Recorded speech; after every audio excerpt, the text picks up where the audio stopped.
Hello everybody, I'm on a Fruits Basket Season 2 Episode 3 anime review. This week's episode, they did what they did a lot in the previous season especially, mostly because we're 3 episodes in, that just makes sense. They take a character that I don't especially care for, in this case Ayame, and they make me care, you know? So now it's like came in this episode, I was like, don't really care about you, came out of this episode, I was like, yeah, you're pretty cool. Yeah, I care now. It's honestly Fruits Basket's got a really good cast. Like I was thinking about this a minute ago. Overall cast is really good, and by the end of it, you know, it's gonna be even better. So there's that. Anyway, yeah, this episode was good. Mine is pretty cool. Kyo lifted some weights. That's his appearance for the week, you know. But yeah, this was mostly about Yuki and Ayame. And it was interesting, and I reckon not the end we're going to get of this particular thread, so to speak, because considering their parents haven't properly shown up yet. I know they were in flashbacks, obviously, but I wouldn't be surprised if they played a role in the future. But anyway, let's jump into the episode and see how it all went down and everything. Let's do this. We open up immediately with a flashback, or what we later find out is a dream. Not later, it's about 20-30 seconds. It's a dream. Yuki, when he was a kid, and his mum basically said, "So what if you're a tool?" And I'm just like, oh, yeah, I forget everybody has like really depressing backstories. Oh, yeah. So yeah, Yuki had that. We learn. I mean, we'll get to it later. I'm not going to do it right now. Ayame is there and is there to just hang out basically, and then accidentally rips Yuki's shirt, which. That's either a very poorly put together shirt, or they've got really like strong grips, Ayame and then Yuki pushing him, because that thing came right off. I'm gonna assume the shirt was quite old. That's the real question this week. Everything else is secondary to, God, what was up with Yuki's shirt being so weak? He ends up sewing it back together, and also eats some peaches that Shigure he tried to get Toru to do it, but then Shigure did it. Because they're a bit of they're banter machines, aren't they? And then Yuki is in he's not in a mood, but he's as usual not got any time for any of this. I was gonna say a bad word there. Any of Ayame's poo, so to speak. You can sub in the word if you will. But then no, he does agree to visit Ayame's shop. Not before, of course, Ayame ruins Yuki's shirt by sewing brotherly love into it, and then it's like, well, great, I hate it, now I can't wear that outside. Which, it was probably pyjamas, honestly, so I don't know why he was going to wear it outside, but it could have just been like an all-purpose shirt, I have no idea. But yeah, no, he's going to visit his shop. He like said it as a joke, he's like, yeah, you should come visit my shop, and he's like, yeah, fine, okay, I will. And it's like, what? You're gonna visit my shop? Yeah, Yuki was invited, Toru was invited, Kyo was expressly told not to show up, so he wasn't even not invited. They were like, "Don't you dare show up, Kyo! You're gonna ruin everything." But then after that, Toru is all like, "Man, I can't wait to see the nurse and the maid outfits." And Yuki's like, "What?" Like, so apparently they said like in subtitles or whatever, they were like, Yuki knows about the shop, but he doesn't exactly know what it is. He just knows Ayame runs a shop. So I bet that was a bit harrowing to hear from Toru. Like pretty much, oh my god, what have I got myself into? And you know, that's fair enough. They go to the store, and let's just call the location nondescript. I feel like that's a good word. It looked really shady. Like, okay, all jokes aside, looked really shady, like how it was done and everything. It was just like a building. There weren't like no big sign. There's a little sign on the floor, but there's no like sign above the door, as you will, like you'd see at most shops. So yeah, it looked like when you go on holiday, right, or vacay, whatever you want to call it, and there's some dodgy, like clearly not official merchandise they're selling at the shop, and it's got like, you know, broken English or whatever on the board. That's what it looked like when you go to like tourist destinations. If you know what I'm on about, you know what I'm on about. If you don't, you don't. I don't really have to say. I forget where I see them. I'm not going to say where. I'm not going to do nowhere a disservice like that. Anyway, they go in, and there's an actual maid, which was surprising. Originally, I thought, I've seen you somewhere. Have you been in this show before? But then on second thought, thinking about it, I might have just seen her in an article saying who her voice actress was going to be. That might be why I recognise her. She might have shown up before, but I'm leaning more towards I'm remembering her from an article. So there's that. Yuki doesn't quite get why there's fetish outfits everywhere. Ayame didn't mention this. This is pretty important. He comes running out in a wedding dress. Yep, there's that. Don't really have much to add to that. Ayame explains the man's romance and everything about the fetish outfits, and it's just, I mean, I get what you're saying. Like, it both makes so much sense and no sense at the same time, I think is how I would put it. And Yuki doesn't know how to react, just like a lot of people. The maid girl, she's called Mine, sorry. That's on me. I quick read my notes and it was wrong. Mine, and she's pretty cool. I'm curious to what exactly her relationship to Ayame is. Are they a thing? Is it like they're a thing but not a thing? How different are they in age? That's an important one. That before the first question. Is it just like a partnership type thing? Like, hey, you lean on me, I lean on you. Curious to know. We get like snippets of it later on, but it doesn't make it super clear. It's not like they sit down and explain you. Here is everything between these two. I think they will go into it a bit deeper, and I'd be curious to know. You know, it's like I said, even the side characters are just really interesting and good in this show. That's a nice thing.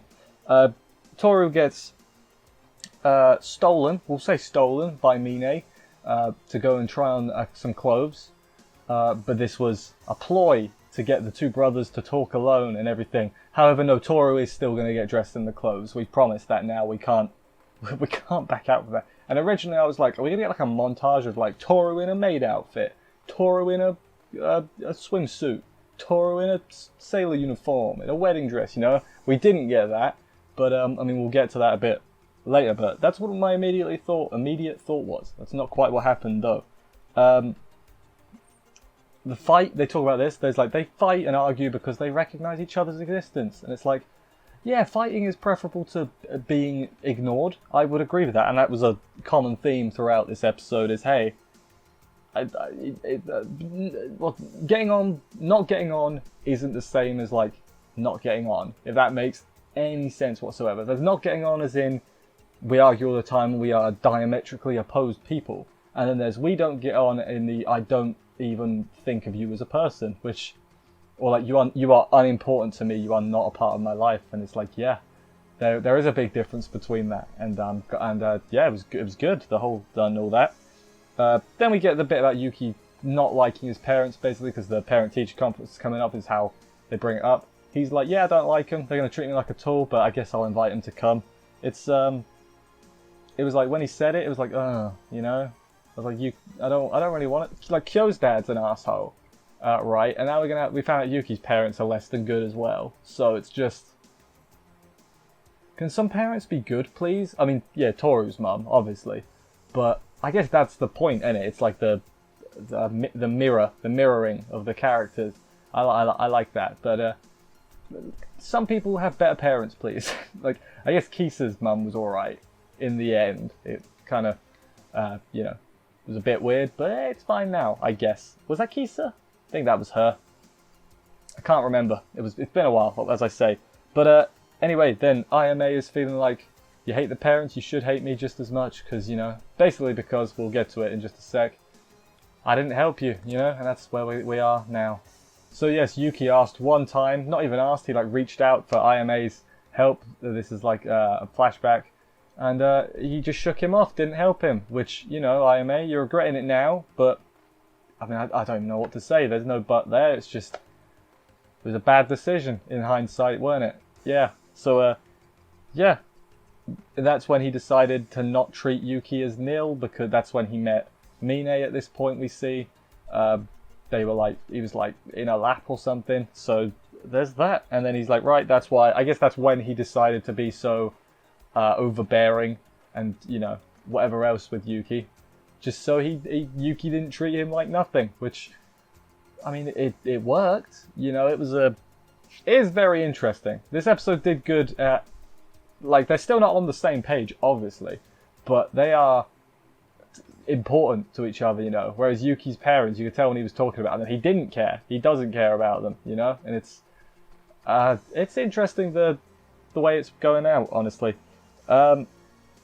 Yuki's still trying to get the parents to come, but he says he's got to decide what he wants to do in the future, because if he hasn't, they're going to butt in and basically try and take control again. He doesn't want that. Ayame says he's still up for going, you know, instead of the parents. I think he really doesn't want the parents to go. Like, he's really pushing for it. He says, hey, you don't have to think of something if I come. But I think Yuki might just be using it as an excuse. I think he does want to choose something to do in the future. And if the parents are there, he's forced to, if that makes sense. Like, he can't keep putting it off. If that is right, that's a good thing to do. Then Ayame, we learn, like, he wanted to create something to prove he exists, hence the dresses and everything. Yuki sees some parallels with his vegetable garden, because, like, hey, he's creating something that could only exist because of me. Makes sense. It's like leaving your mark, innit? I think that's good. Then he basically gives Yuki some advice, like, hey, your feelings are the most important. You are not just a tool. And I think Yuki gained a lot of respect for him right there, which is good.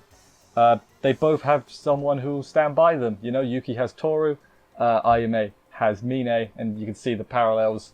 Well, I mean, yeah, you can see them quite obviously. He's like, yeah, you're not alone anymore. And it's like, man, you're hitting me. Not like proper, you're going to make me cry at the moment hitting me, but hey, in 10 episodes you're going to make me cry sort of hitting me. Like the preempt, I guess. Then, after this very serious talk for a little bit, you know, it's pretty somber, I guess is a good word. They start talking about the student council, and Ayame raises the mood back up, and the mood goes back up, hooray. But they decide, hey, we think too differently, we can never properly get on. And he's like, Ayame's, yeah, it doesn't matter. I really admire your weakness and kindness, which I don't have. You know, it's like, that's nice, that's a good, not everyone, you don't have to be the same as people to get on with them, is basically the, maybe not get on with them, but it's like, it doesn't matter how different you are, that doesn't mean you can't get on in a sort of way. It's a good message, I agree with it. It's a good thing. I'm so different from a lot of my friends, and vice versa, which means the same thing, but whatever. Like, there are people that I'm just like, that I don't get on with, and there's people I couldn't be more different from, that I get on with really well. So it's not like it's irrelevant, but hey, it's not the be-all and end-all, if that makes sense.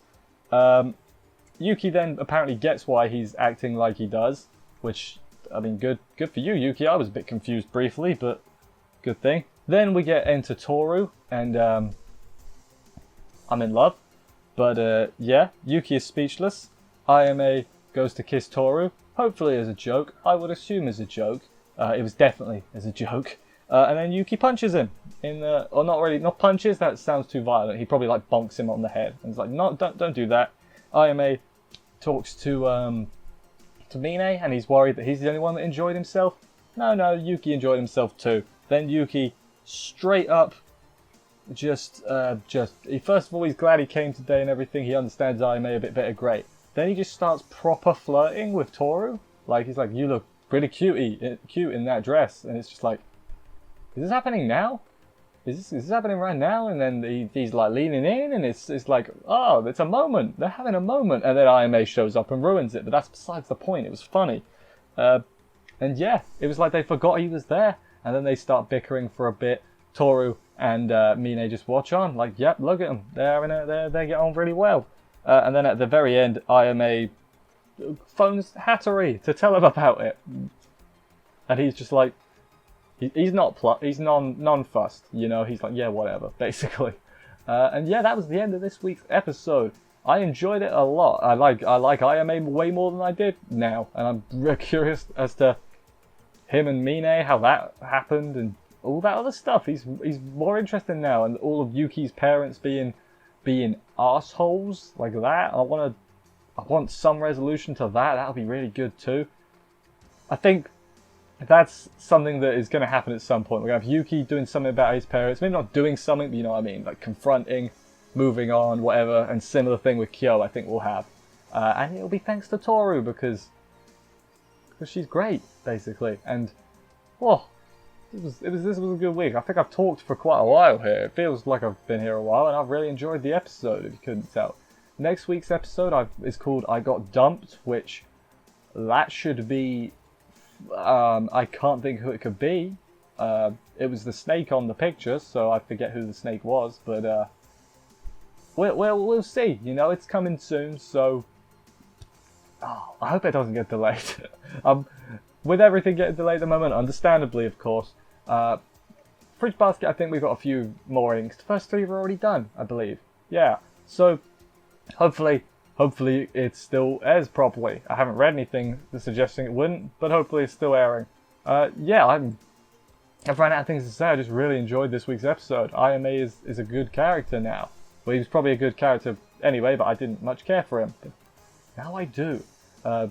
There's not, honestly, I'm trying to think, there aren't many characters at the moment I don't care about.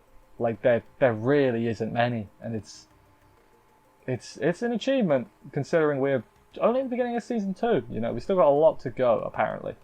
Anyway, thank you everybody for watching this review. I hope you enjoyed it. If you did, please consider subscribing and stuff for more reviews. That would help me out greatly. I will see you next week for another episode of this. Take care, and bye, guys.